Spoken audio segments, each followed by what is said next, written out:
कोई भी आर्टिस्ट को एक इच्छा होती है कि एनी आर्टिस्ट वुड थिंक कि मैं हमेशा कुछ नया करूँ, कुछ क्रिएटिव करूँ। ओके, ये बात फाल्गुनी जी ऑलरेडी जानती हैं कि 1997 में हमारा पहला साल का था कि जब मैं 9th स्टैंडर्ड में था स्कूल में, एंड हम 3 भाई बहन, मी जिगर और निवृत्ति, हम पीछे भीड़ में गरबा खेल रहे थे वहाँ पे उनकी नवरात्रि में। एंड तभी कभी ऐसा सोचा भी नहीं था कि इनके नज़दीक जा के कुछ बात करने का भी कभी मौका मिलेगा। सो जर्नी जो रही है वो 97 की, वो पीछे being 3 dancers dancing in the Navratri 10,000 में से, डूइंग एन एल्बम, एक वीडियो एल्बम, उनके साथ स्क्रीन शेयर करना, उनके साथ काम करना, डेफिनेटली एक बहुत ही बड़ा सपना था जो पूरा हुआ है।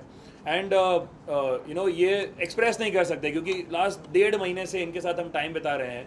तो इट इज़ नॉट कि खाली वीडियो में साथ टाइम बिता रहे हैं, लेकिन उनसे पर्सनली बैठ के इतनी सारी चीज़ें सीखने मिलती हैं कि जो बड़े कलाकार होते हैं, आप उनके साथ जब टाइम बिताते हो तो आप भी जब एक कलाकार हो, आपको बहुत कुछ सीखने मिलता है उनके बाद। जो एथिक्स होते हैं, जो स्पिरिचुअलिज्म होता है, ये सारी चीज़ें जो हमने सीखी है, I am really proud of that कि मुझे खाली एक वीडियो नहीं लेकिन बहुत कुछ सीखने मिला है एज एन आर्टिस्ट उनके साथ टाइम स्पेंड करके। कितना सपोर्ट किया मैम ने आपको?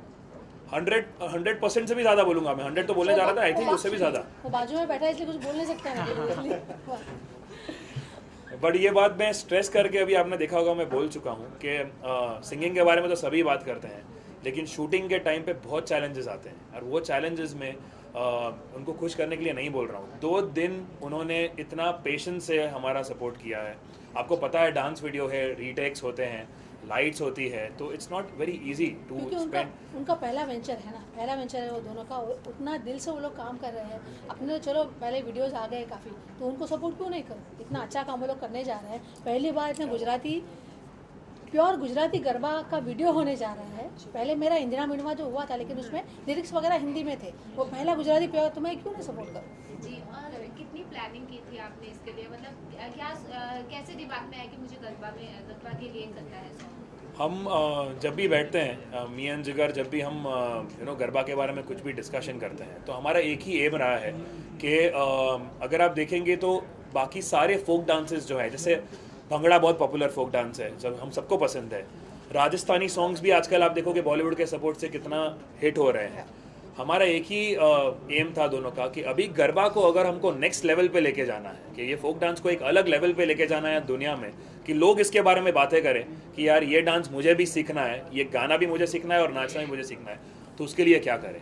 एंड सबसे इंपॉर्टेंट चीज़ कि जो यंगर जनरेशन है, आजकल के जो 8 साल के बच्चे हैं, उनको स्ट्रेट अवे एक्सपोजर मिलता है वेस्टर्न गानों का। हम फिर से रिपीट करते हैं, हम वेस्टर्न डांस के अगेंस्ट नहीं है, लेकिन उनको स्ट्रेट एक्सपोजर मिलता है वेस्टर्न कल्चर का। उनको अगर हम आज ध्यान नहीं रखेंगे और एक ऐसा कमर्शियल गाना नहीं बनाएंगे कि जिसमें उनको मज़ा भी आए, खाली ऑथेंटिसिटी डांस का सवाल नहीं आता है, बट एंटरटेनमेंट, उनको मज़ा भी आए, तो जब हम ये उनको पेश नहीं करेंगे तो वो गरबा की तरफ अट्रैक्ट कैसे होंगे और उनको पता कैसे चलेगा कि सही गरबा क्या है। तो ये सारे एम्स हमारे थे कि एक मैसेज जाए दुनिया में हर एक जनरेशन को कि रियल गरबा क्या होता है। एंड हमने कोशिश की है हमारे तरफ से कुछ अच्छा करने की। I would like to just extend on that कि ये गुजराती गाना है, बट ना ही सिर्फ गुजराती या ना ही सिर्फ गुजरात वाले, but entire nation is going to love this song, और सभी लोगों को ये पसंद आने वाला है, and we are very sure about it. और सर आपसे जानना चाहेंगे ऑन सेट कोई मेमोरीज आप शेयर करना चाहते हैं मैम की? मैं एक्चुअली 2 दिन पहले मैं बात कर रहा था इनके साथ। मेमोरीज जैसे सूरज ने बताया, it is on the same lines that जो हमारी जर्नी रही है, मैं उनको वही बता रहा था कि हमको 22 साल लगे यहाँ बैठने के लिए, एंड हमको एक साल हमको पता है हमने कैसे बिताए हैं एक स्टेप नज़दीक आने के लिए। बट यस, हमारे लिए जैसे सूरज ने बताया वही सेम पॉइंट्स है। छोटी छोटी चीज़ें, जैसे हम लोग प्रोड्यूस कर रहे थे फर्स्ट टाइम, हम लोग परफॉर्म भी कर रहे थे। परफॉर्मेंस देने के लिए हाई एनर्जी लेवल्स होने ज़रूरी है, मगर शूटिंग में आपको सबको पता है कि कुछ ना कुछ उतार चढ़ाव आते रहते हैं।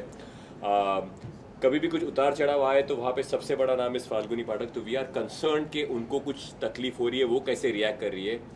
But I would say to our surprise हमको वो एरिया पे हमको ध्यान देना ही नहीं पड़ा। उन्होंने इतने आसानी से हमको ये सब चीज़ों को उन्होंने फ्लो में करते गए, तो that is I think the best memory for us overall. एक किस्सा मैं शेयर करना चाहूँगा, सॉरी टू इंटरप्ट कर लो, फिर मैं बट जेन्युइनली शेयर करना चाहूँगा। जो हुआ था सेट्स पे कि हम दोनों एक पर्टिकुलर शॉट दे रहे थे, and end of the day हुआ था, थोड़े पैर एग्जॉस्ट हो गए थे, उसमें शॉट में ऐसा था कि फाल्गुनी पाठक भी खड़ी है शॉट में और वो हमको एडमायर कर रही है, अपलॉड कर रही है। तो काफ़ी रीटेक्स थोड़े हो गए, क्योंकि जैसे तो मैंने बोला कि बहुत डिफिकल्ट शॉट था वो, सो थोड़े ज़्यादा रीटेक होने के बाद जेन्युइनली हमको ये टेंशन थोड़ा आ गया था कि यार हमारी वजह से कंटिन्यूसली उनको और हाड़ा जी को खड़ा रहना पड़ रहा है। एंड वी फेल्ट बैड कि हमको लगा कि यार आज ये नहीं हो रहा है टेक। हमने डायरेक्टर को बोला कि हमारी वजह से अभी इनका बहुत टाइम जा रहा है खड़े खड़े, तो let's do it tomorrow. And हमने बोला कि नहीं आगे करना है। एंड मैं जाके खड़ा था एंड मैं बहुत स्ट्रेस था and she came next to me and she is telling me कि अरे क्या हो गया यार, इतना टेंशन में क्यों यार, तुम्हारा पहला एल्बम है, यू शुड बी एक्साइटेड। मैं बोला सॉरी मैडम, ये टेक की वजह से आपको बहुत खड़ा रहना पड़ गया। एंड शी इज लाइक मैं कल भी तो आ रही हूँ ना, मैंने बोला है ना मैं कल आने वाली हूँ, तो इतना क्यों टेंशन ले रहे हो यार, कल फ्रेश होके आना और फिर से अच्छा टेक दे देना, मैं हूँ ना इधर ही, तो इतना क्या स्ट्रेस ले रहे हो। So when an artist tells you this, when somebody very big जिसके बारे में आप स्ट्रेस्ड हो कि इनको बुरा ना लग जाए, जब ये आपको बोलते हैं ना, तो it gives you a lot of motivation and energy to perform on the set. So that is a wonderful incidence that I would like to share. एक किस्सा मैं भी शेयर करना चाहूँगी। मेरी और जिगर की बेटी भी एल्बम में है। तो जब भी फाल्गुनी मैम सेट पे आई तो my daughter was very excited, mumma Falguni ma'am, and even all the students were very excited Falguni ma'am set पे आई है। तो शी वाज लाइक कि मम्मा मुझे मिलवाओ प्लीज़ फाल्गुनी मैम से। तो मैं मिलवाने लेके गई and she was very excited कि मैम मुझे आपके गरबा पे डांस करना बहुत अच्छा लगता है, मैं आपकी बहुत बड़ी फ़ैन हूँ। And then Falguni ma'am told only one sentence that आप आपको जिगरनी छोकरी छे। So, you know, our entire family is Falguni crazy and Garba crazy. So, I always remember her sentence कि आप आपको जिगरनी छोकरी छे। जी मैम, फाल्गुनी मैम आपसे पूछना चाहूँगी कि आपकी तो पूरी दुनिया फैन है, तो रियल लाइफ में आप भी सोनी ब्रदर की कितने बड़े फैन हैं? मैं इनकी बहुत बड़ी फ़ैन हूँ। मतलब हम लोग जब भी स्टेज पे गाते हैं तो हम लोग जब भी एवरी ईयर नया नया गाना गुजराती इंट्रोड्यूस करते हैं, तो पहले स्टेज पे गा के जब लोग देखते हैं कि इनका ग्रुप कैसे खेल रहा है, मतलब मज़ा आ रहा है ना, वो लोग का स्टेप्स देखे मतलब हम लोग को वसूल लगता है कि हाँ चलो भाई नया गाना लिया, अच्छा हो गया, they are enjoying the song. Thank you so much. Falguni ma'am आपसे ये जानना चाहेंगे, बॉलीवुड भी है जैसे और गरबा भी है, तो आपके अकॉर्डिंग क्या डिफरेंस है दोनों में? सॉन्ग्स में आपने बॉलीवुड में भी काम किया, गरबा में भी, तो ज़्यादा चैलेंजिंग पार्ट कहाँ आपको लगा? चैलेंज क्या चीज़ है डिफरेंस आपको मतलब? लगा, मतलब दोनों सॉन्ग में कितना डिफरेंस है? दोनों का अपना मज़ा है। मतलब आई एन्जॉय सिंगिंग बोथ। मतलब जब भी अपने मैंने करियर की शुरुआत की बचपन से, तभी मैं बॉलीवुड के गाना ही गाती थी। फिर 1987-88 से मैंने गरबा में गाना शुरू किया, तो दोनों का अपना मज़ा है। आज भी मैं बॉलीवुड के गाने भी गाती हूँ और डांडिया गरबा भी उतने ही प्यार से गाती हूँ।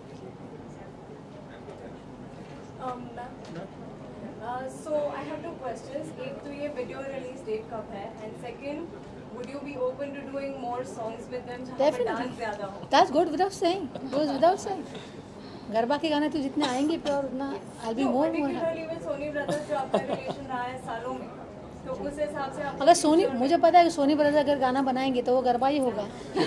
So और कुछ होगा ही नहीं, और कुछ आता ही नहीं हमको, और कुछ आता ही नहीं है। and the release date of the song? 8 September. It is 8 September Sunday, the release date. And आपने प्रोमो में भी देखा होगा जो ऑफकोर्स आपको मिलेगा अभी, तो उसमें भी we have mentioned the date and where it is going to be released. तो भी हमने mention किया है वहाँ पे. So the audience has the exact place and the date. Falguni Pathak's YouTube page. Ji ma'am, आजकल सिंगिंग की दुनिया में एक नया नाम आया है रानू मंडल का, उस पर क्या कहना चाहेंगे आप? क्या नाम है? रानू मंडल, जो सिंगिंग की दुनिया में नया नाम आया, जो वायरल हुई है। मैंने नहीं रानू सुना। मंडल मैम जो सिंगर मैंने नहीं सुना। बंगाल की कलकत्ता की एक सिंगर है। मैंने कसम से मैंने नहीं सुना है। ओके ओके, ठीक है। Thank you. Thank you so much. कितनी तैयारी की थी आपने इसके लिए? तैयारी तो ऐसा था कि बचपन का सपना था, तो सोचा तो था कि कभी ना कभी ऐसा करेंगे और करने का मौका मिल गया SSGD की वजह से। एंड प्रिपरेशन तो ऐसा है कि मेरे लिए एक टाइम चैलेंज था कि पेस्टल कलर्स को लेके मुझे एक ट्रेडिशनल ड्रेस बनाना था। सो भगवान को याद करके जो भी मेरी कलाकारी है वो मैंने थोड़ा बहुत रिसर्च करके ट्रेडिशनल पैचेस जो हमने भरवाड़ी के एरिया है उसमें भी पेस्टल्स डाल के एक अच्छा कॉस्ट्यूम बनाने का कोशिश किया है, बट हमने हमारा जो ट्रेडिशनल टच है, जो चनिया चोली होता है और उसमें जो ज्वेलरीज रहते हैं, लोगों के लिए जो बॉयज़ के लिए जो भरवाड़ी जैकेट्स है, भरवाड़ी केडिया है, वो सब ही यूज़ करके पेस्टल्स को थोड़ा टच देके एक ब्यूटीफुल आउटफिट तैयार करने की कोशिश की है।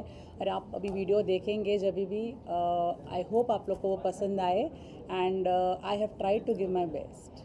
जब आपको पता चला फाल्गुनी जी के साथ काम करने वाले, तो क्या रिएक्शन था आपका? रिएक्शन तो ऐसा था कि first of all it was wow, it was a dream coming true, and दूसरा था कि एक वीडियो फाल्गुनी मैम के साथ आ रहा है, it's going to be a big thing, तो it was a very big challenge to make the dancers look and the main leads look awesome and beautiful, because it was a very big responsibility, but somehow with God's grace I think I have managed to do that, and the results will be soon out, so I hope you all like it. Thank you ma'am. On behalf of the SSGD team and Falguni Pathak ji, मैं बहुत ही शुक्रगुजार हूँ राजमहल banquets का। ये बहुत ही beautiful banquet hall है, and they have supported us a lot as venue partners for this amazing album Radha ने श्याम जो आ रहा है। एंड ये इतना खूबसूरत बैंक्वेट हॉल है, इसमें मैं पहले भी आ चुका हूँ कुछ पार्टियोज़ में, एंड मुझे इतना पसंद है इसका ambience and the service and the food यहाँ का। सो थैंक यू सो मच। आप लोगों ने जो भी आज किया है सब कुछ ही अमेजिंग था। So thank you once again Rajmahal banquets.